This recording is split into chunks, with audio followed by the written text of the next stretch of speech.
Hello, everyone. I don't have an audience, unfortunately. I was sick this previous week, and then I did miss a Zoom meeting call because I was sick with a high fever. So both scenarios in both cases, I couldn't attend an audience. And I am living on my own right now, so I don't have the access right now just because of the circumstance.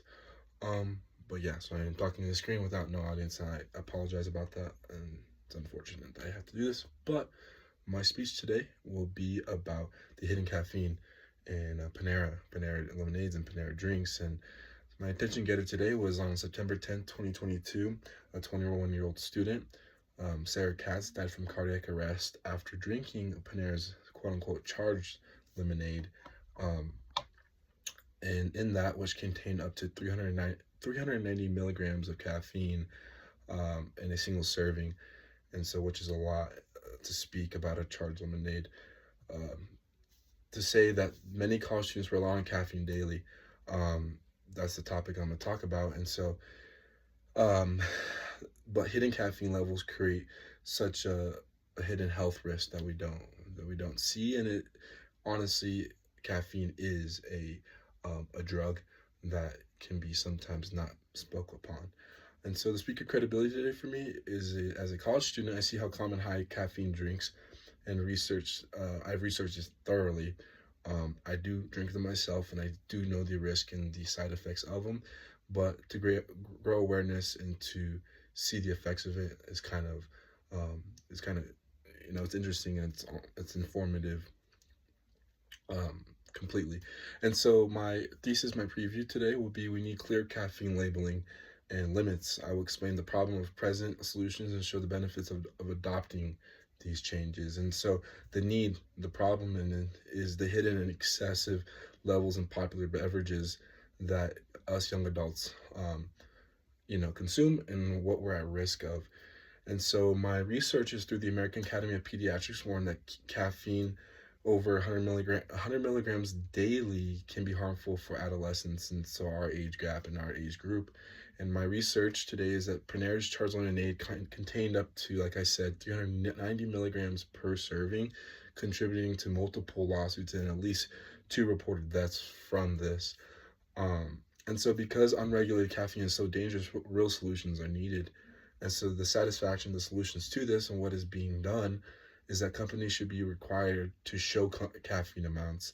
And most times you will see them, and sometimes you actually have to look them up. And so, I can name a couple brands that they don't show you the caffeine content and the caffeine amount.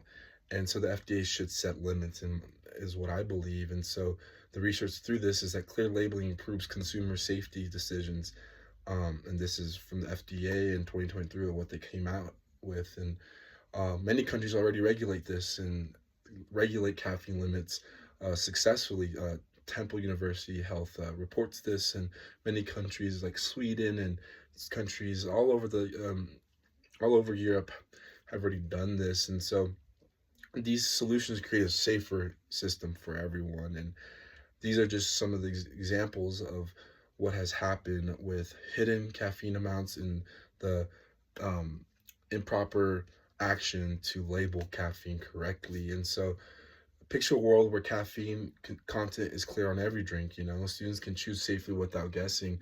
And most times we love the caffeine, and most times we want the caffeine because of study habits, and we need to stay up late, or for the gym, or for just daily routine, we need that extra boost. But we sometimes know the health risk, and we need to know the risk of it, to take it properly and not to take it improperly. And without these regulations and without this proper labeling, we can't. And so my visualization for this is that picture a world where caffeine content is clear on every drink. Students can choose safely without guessing, and we can see this very clearly. Menu labeling in New York City improved consumer behavior, reported in 2021 out of the public health of New York City. And people are more conscious, and people are more vigilant of what they're consuming in their body. And so the research into this is accurate stimulant dosage information helps young adults to make safer decisions. And this comes out of the NIH in 2022. It's kind of the same common theme of what we see and what is labeled as what is true. Helps us consume um, whatever we're consuming correctly and properly. And so, in my closing, my summary, I say that the hidden caffeine is dangerous. And so, we know that based off what I'm saying, and labeling limits can protect students. Labeling and limits can protect students. Again, the call to action is this week: check caffeine amounts. Check what you're drinking in a Monster, Red Bull, all these things, and know that yes, it will give you the extra buzz. It will give you that extra, dose of energy. But then be mindful and be mindful what we're consuming, and then know that even you might come across a time where you have an energy drink or you have something that contains caffeine and it's not labeled correctly or it's even labeled at all.